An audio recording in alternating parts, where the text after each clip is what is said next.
Seja muito bem-vinda ou bem-vindo a esse vídeo. O meu nome é Laura Fricati Morales, eu sou psicóloga clínica e faço especialização em terapia por contingências de reforçamento e também sou a pessoa por trás do Instagram @psicomentando, que é responsável por produzir uma série de conteúdos sobre ansiedade. E hoje eu tô aqui, a convite da WIN, para falar para vocês sobre resolução de conflitos. Quando vieram com a proposta de que eu fizesse um vídeo para conversar com vocês sobre esse tema, a primeira coisa que passou pela minha cabeça foi falar com vocês a respeito de comunicação não violenta. Atualmente, a comunicação não violenta é utilizada para a resolução de diversos conflitos ou mediações no mundo todo. Então, ela é uma forma de expressão de linguagem oral, então uma forma de você se comunicar através da fala, que faça com que você consiga se aproximar de você mesmo e também da pessoa que te escuta. E quando você consegue se aproximar da pessoa que te escuta, você desperta um sentimento de compaixão nela. E quando a gente permite que a compaixão natural do ser humano floresça, a gente aumenta a probabilidade de criar relacionamentos mais duradouros e também de que a pessoa consiga se colocar no nosso lugar, aumentando a probabilidade dela atender ao nosso pedido quando solicitamos algo. Então, normalmente, nós costumamos ter uma forma de comunicação que afasta as pessoas, ao invés de fazer com que ela se coloque no nosso lugar e desperte essa compaixão. E essa nossa forma de comunicar envolve julgamentos de valores, então a gente classifica as pessoas como boas ou más, ruins ou boas, de acordo com os nossos valores. A gente costuma utilizar muito da comparação, e isso não desperta compaixão nem com nós mesmos, nem com os outros. A gente costuma fazer pedidos que soam como exigências. E quando as pessoas escutam o que a gente precisa como uma exigência, elas tendem a fugir ou contra-atacar o nosso pedido. Ou também, muitas vezes, outra coisa que nós costumamos fazer quando a gente se comunica é esperar que as pessoas já saibam o que a gente precisa, sendo que a gente não foi totalmente claro quanto às nossas necessidades.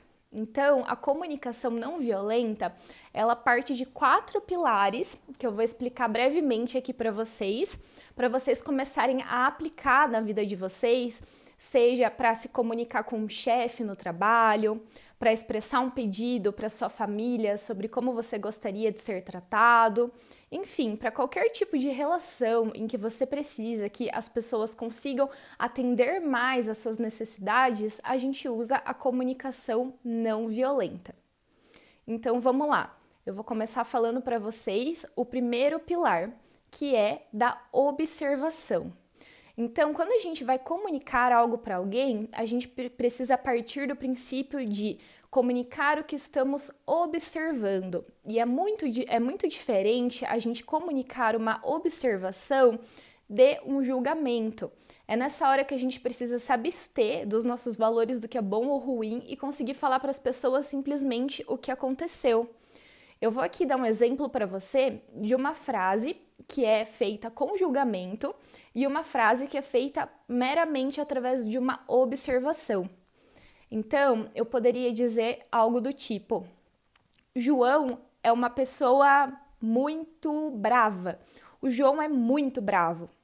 Isso é um julgamento meu, tá? Então, eu tô generalizando o João, dizendo que ele é uma pessoa brava, que ele sempre é assim. Então, isso está partindo de um julgamento vindo de mim.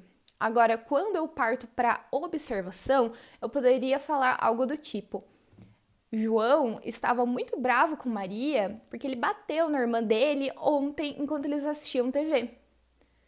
É uma observação. Eu estou dizendo o que aconteceu, que João bateu em Maria enquanto eles assistiam TV. É diferente de eu dizer que o João sempre é uma pessoa brava, que o João é agressivo, por exemplo. Eu estou dizendo simplesmente o que aconteceu. Então, esse é o primeiro passo da comunicação não violenta, que quando você vai se comunicar, você descreva o que aconteceu, em vez de colocar o seu juízo de valor junto. O segundo passo da comunicação não violenta é você conseguir identificar e expressar os seus sentimentos. Normalmente, a gente costuma atribuir palavras muito genéricas para expressar como a gente se sente. E normalmente a gente costuma até reprimir esses sentimentos, a gente não costuma comunicar eles para as pessoas. Porém, quando a gente se permite ser vulnerável e falar para as pessoas como a gente está se sentindo, a gente consegue se aproximar mais da experiência humana. Aquela pessoa consegue ter mais compaixão por nós, porque ela consegue perceber o que aquilo está causando na gente. Então, quando eu falo que a gente fala de maneira muito genérica sobre os nossos sentimentos, é porque muitas vezes falta vocabulário para a gente conseguir expressar como a gente sente. Então, muitas vezes eu pergunto para os meus clientes, como você tá? E ele fala, eu tô bem. Mas esse bem, eu tenho certeza que o bem, quando você aí, por exemplo, consegue terminar uma tarefa, não é o mesmo bem de alguém que acabou de ganhar na loteria. As duas pessoas estão bem, mas são sentimentos diferentes. Então, o segundo passo da comunicação não violenta é você conseguir identificar como você está se sentindo. E para te ajudar nisso, eu vou colocar aqui, deixar escrito palavras que sinalizam sentimentos quando você não está sendo atendido. Vou deixar aqui uma série de palavras para você olhar e analisar sobre como você poderia estar se expressando com mais vocabulário. E também vou deixar aqui agora uma série de palavras para te ajudar a ampliar seu vocabulário quando você está sendo atendido, quando suas necessidades estão sendo atendidas. Então, dá uma pausa nesse vídeo e observa muito bem sobre quais outras expressões você poderia estar usando para expressar os seus sentimentos. O terceiro passo da comunicação não violenta envolve analisar o que a presença desses sentimentos estão gerando em você. Quais são as necessidades que esses sentimentos estão comunicando para você.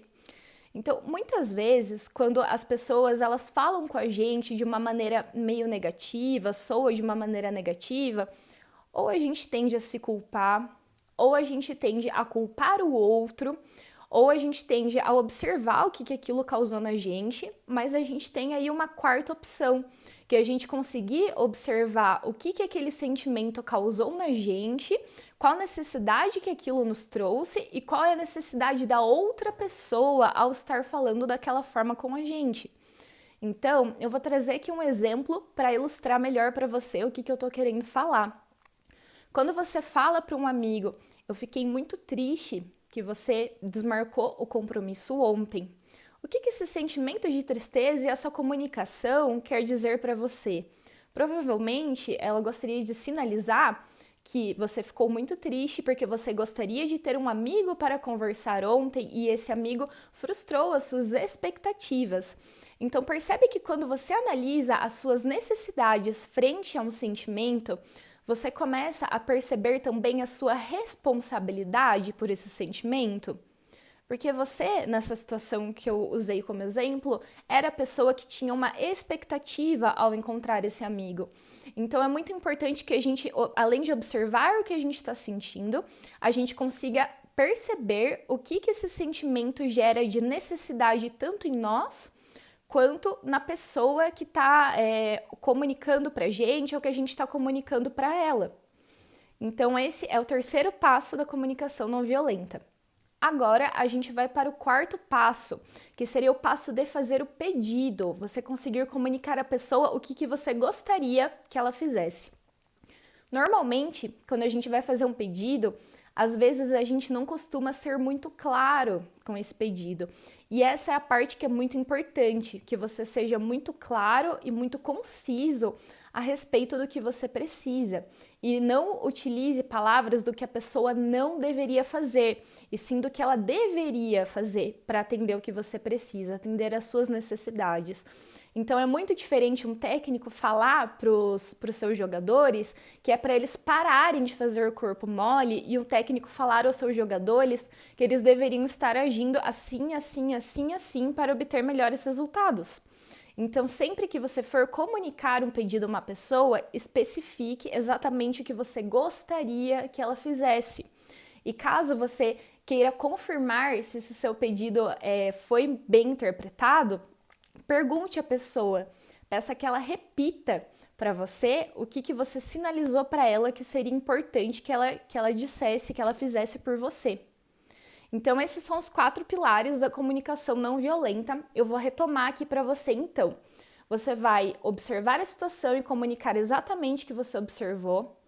Você vai falar para a pessoa como que você se sentiu a partir do que aconteceu. Você vai explicar para ela quais são as suas necessidades frente a esse sentimento. E, por fim, você vai fazer um pedido claro, conciso e real.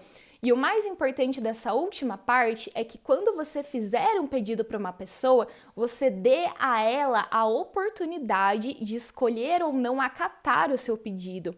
Porque assim você vai gerar uma empatia e aquela compaixão que eu falei para você no início do vídeo. Quando a gente faz com que as pessoas façam as coisas por nós por medo de se sentirem culpadas ou por medo de sofrerem alguma represália por não acatar os nossos pedidos, elas costumam evitar a gente, elas fogem dos nossos pedidos ou elas contra-atacam. E aí já não é mais comunicação não violenta. Então, eu vou tentar usar isso aí que eu falei para vocês para deixar um pedido aqui para você e ser uma forma de vocês entenderem melhor o que eu expliquei agora nesse vídeo. Então, vamos lá. Eu tô vendo que você tá assistindo esse vídeo, já faz aí 11 minutos mais ou menos, e que você ainda não curtiu esse vídeo e nem deixou um comentário sobre o que você tá achando. E isso me deixa chateada, porque uma das únicas maneiras de eu saber que esse vídeo que eu gravei foi bem recebido e te ajudou e contribuiu de alguma forma é através da sua curtida, é através do seu comentário, é através do feedback que você pode me dar. Então eu queria saber de você agora se, caso esse vídeo tiver contribuído para você de alguma forma, se você teria como curtir ou comentar o que você achou para que eu possa gravar mais vídeos desse tipo para vocês. Então perceba como, através desse meu pedido, eu comuniquei para você algo que eu observei, falei como eu me senti, eu também expressei o que eu gostaria que você fizesse e também falei, o que aquele sentimento de estar chateada causa em mim. Usei aí os 4 pilares da comunicação não violenta para te fazer um pedido, para você me dizer se esse vídeo foi importante para você. Então, eu espero que você tenha gostado. Deixo aí como sugestão que você leia o livro Comunicação Não Violenta. É um livro que eu usei como referência para gravar esse vídeo para você. E lá você vai conseguir ter muito mais detalhes sobre isso que eu te contei. Também sugiro que, caso você tenha se interessado pela parte em que eu falei sobre sentimentos, que você leia um livro que se chama A Coragem de Ser Imperfeito, onde você vai aprender a importância de você demonstrar vulnerabilidade nas suas relações e como isso te ajuda a se conectar mais com as pessoas. Então, eu espero que você tenha gostado e te vejo talvez em próximos vídeos. Tchau, tchau!